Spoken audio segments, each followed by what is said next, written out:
Bonjour à tous. L'objectif de cette vidéo est de réaliser ensemble une demande de prime d'activité.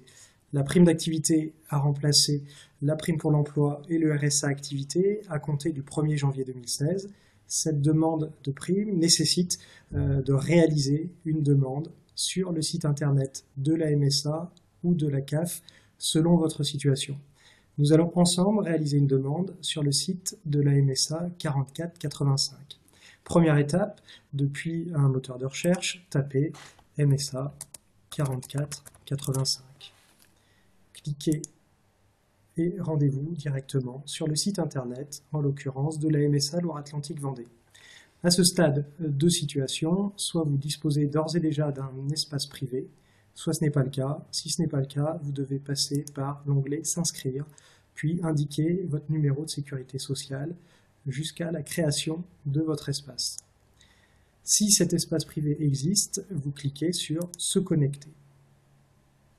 Ici, vous devez renseigner dans un premier temps votre numéro de sécurité sociale sans la clé, à savoir 13 chiffres.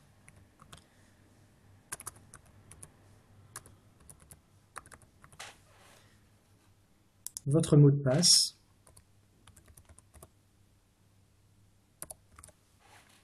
Et cliquez sur Se connecter.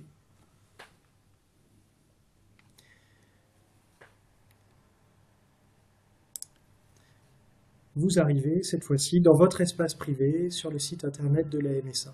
Pour réaliser votre demande de prime d'activité, vous devez passer par Mes services en ligne. Donc vous cliquez sur cette icône à gauche de l'écran.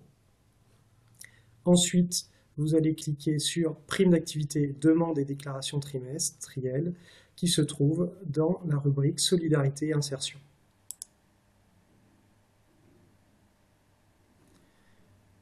À ce stade-là, vous allez pouvoir démarrer votre demande de prime d'activité ou continuer votre demande si vous avez déjà, par le passé, commencé à réaliser une demande.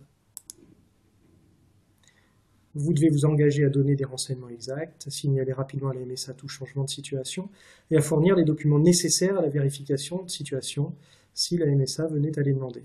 Donc vous cliquez sur « Oui, je m'engage ».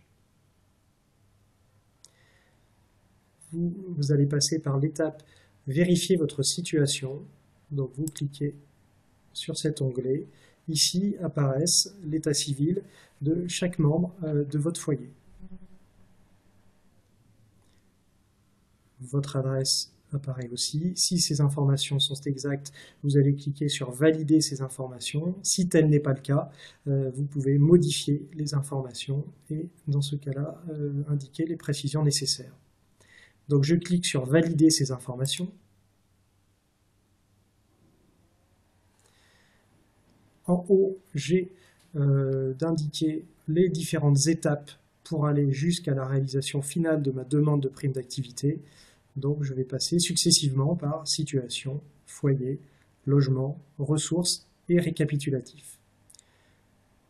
Première étape, donc votre situation. Donc là, on vous demande dans un premier temps si vous êtes un travailleur temporairement détaché de France. Cliquez sur non si tel est le cas, et la même question sera posée pour votre conjoint ou conjointe. Deuxième étape, votre foyer. Donc là apparaissent votre état civil pour votre conjointe, le cas échéant, et vous-même, ainsi que les personnes de 16 à 25 ans dans une rubrique, et les autres personnes, à savoir celles de moins de 16 ans. Donc si tout cela est exact, vous devez aussi cliquer sur Suivant. Pardon, j'ai omis l'étape précédente dans la situation précise de cette demande, où il faut déclarer si vous avez eu à votre charge une ou plusieurs personnes entre 16 et 25 ans, autres que celles mentionnées entre le 1er octobre et le 31 décembre 2015. En l'occurrence, je clique sur Non, je clique ensuite sur Suivant. Et j'arrive à la troisième étape, concernant cette fois-ci le logement. Donc là, question qui m'est posée, payez-vous un loyer, un prêt immobilier ou une autre participation pour votre logement? Donc la réponse à cette question servira à calculer ou non, dans la détermination de la prime d'activité, un avantage procuré par un logement dont je pourrais être propriétaire. En l'occurrence, je vais indiquer que je suis locataire en cliquant oui. Donc ici, je précise cette question, si je suis locataire, colocataire, propriétaire remboursant après, en hébergement payant, voilà, un certain nombre de rubriques. Je clique ensuite sur suivant et je passe à la 4e étape, celle-ci étant la détermination des ressources du foyer au cours des 3 derniers mois. Puisque pour rappel, l'accès à la prime d'activité dépend des ressources du foyer des 3 mois précédant la réalisation de la demande. Donc là, je vais aller déclarer les ressources des membres du foyer pour octobre, novembre, décembre, en prenant la première personne de mon foyer et je vais passer chaque rubrique les unes après les autres en fonction de ma situation. Donc pour la première personne du foyer, a-t-il perçu des ressources indiquées ci-dessous? Les ressources indiquées ci-dessous étant les revenus et salaires, des bénéfices industriels et commerciaux ou non commerciaux, des bénéfices agricoles, des indemnités journalières, des indemnités chômage, des pensions alimentaires, des allocations formation, des revenus de stage et de formation professionnelle, les retraites et pensions, des allocations de veuvage et d'autres ressources. Sur chaque situation, vous avez un point d'interrogation vous apportant quelques précisions.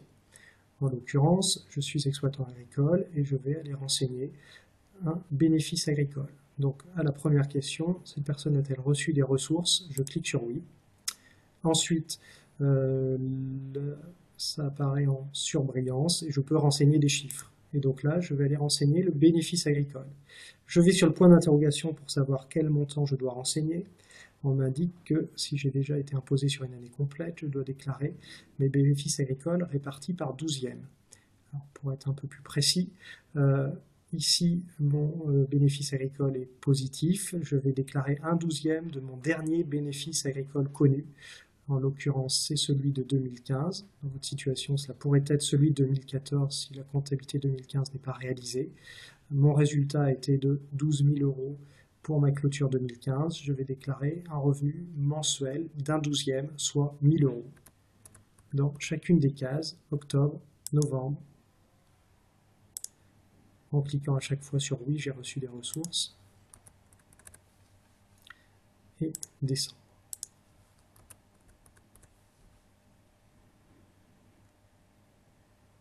En l'occurrence, je n'ai pas d'autres ressources, donc je vais passer à la seconde personne de mon foyer.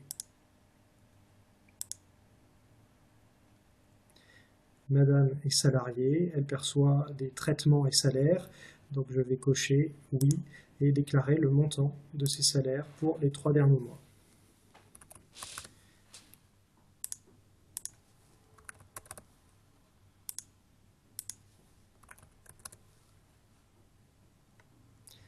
C'est ses seules ressources, donc je vais ensuite regarder si ressources il y a pour les autres membres du foyer, que sont les enfants.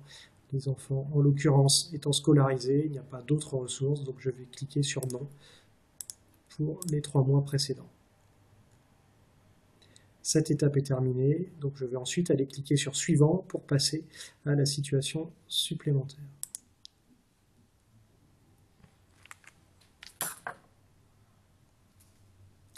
Un récapitulatif apparaît, m'indiquant les ressources de moi et de ma conjointe pour les mois d'octobre à décembre, indiquant s'il y a une participation ou non aux frais du logement, et dans le cas présent, j'ai d'indiquer le montant de prime d'activité auquel je peux prétendre.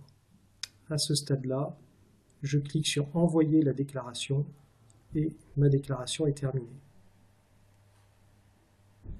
En l'occurrence, ceci était un test. Je clique sur annuler. Si vous aviez des doutes sur le remplissage des onglets précédents, vous pouvez cliquer sur précédent.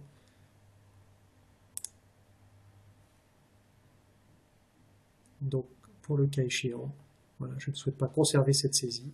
Ceci est un cas particulier de test. Dans votre situation, vous auriez validé, votre demande serait partie à la MSA, serait traitée par cette dernière qui validerait votre droit à la prime d'activité, puis le versement. Merci de votre attention.